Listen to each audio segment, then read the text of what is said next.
You're welcome. Okay. How are you? Kamusta ka? Okay na. Happy ba si Jillian? Opo. Alam mo, ang daming picture. Sino kasama mo? Si Mommy? Si Daddy? Si Tita? Tropa. Tropa kasama niya. Ha? Mami at Si Daddy. Mommy and Daddy. Alam mo, si Mommy and Daddy, ang dami ng picture mo. Oo, kaya mamayang gabi, ay bukas ng umaga, papalitan mo na yung profile mo. Ang daming maganda doon, ate. Okay? Okay, so this is my question, Jillian. Okay, this is my question for you. Aside ka naman. Kilala mo si Darna?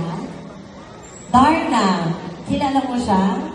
Okay, kilala ko din yun. Friends kami. Ito yung question ko for you. If you could be a hero, oh look at ate. If you could be a hero, what powers would you like to have and why? Kung magiging superhero si Jillian, ano kayang powers ang gustong magkaroon ni Jillian at bakit? Go. Healing power because I want to heal animals and